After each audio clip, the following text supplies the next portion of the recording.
ആശ്വാസവാർത്ത, Luna ഉടനെ കൊച്ചിയിലെത്തും.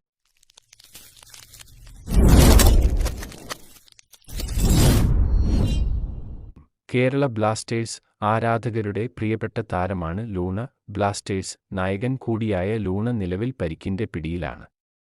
ഈ സീസണിലെ ബാക്കിയുള്ള മത്സരങ്ങൾ ലൂണ കളിക്കില്ല. പക്ഷേ ഇപ്പോൾ ബ്ലാസ്റ്റേഴ്സ് ആരാധകർക്ക് സന്തോഷം നൽകുന്ന ഒരു വാർത്ത പുറത്ത് വന്നിരിക്കുകയാണ്. അഡ്രിയൻ ലൂണ നിലവിൽ മുംബൈയിലാണ്. താരം കൊച്ചിയിലേക്കെത്തിയിട്ടുണ്ട്. ബ്ലാസ്റ്റേഴ്സ് പരിശീലകനായ ഇവാൻ വുകമനോവിച്ചാണ് ഈ കാര്യം വ്യക്തമാക്കിയത്. അദ്ദേഹത്തിന്റെ വാക്കുകളിലേക്ക്, ലൂണ കൊച്ചിയിലെത്തും. മാർച്ചിൽ ടീമിന് ഒപ്പം തന്റെ റിക്കവറി അദ്ദേഹം ആരംഭിക്കുകയും ചെയ്യും. മറ്റൊരു റിപ്പോർട്ടിൽ നാളെ ബ്ലാസ്റ്റേഴ്സിനെ പിന്തുണയ്ക്കാൻ അദ്ദേഹം സ്റ്റേഡിയത്തിൽ ഉണ്ടാകുമെന്നും പറയുന്നു. കൂടുതൽ വാർത്തകൾക്കായി ചാനൽ സബ്സ്ക്രൈബ് ചെയ്യുക.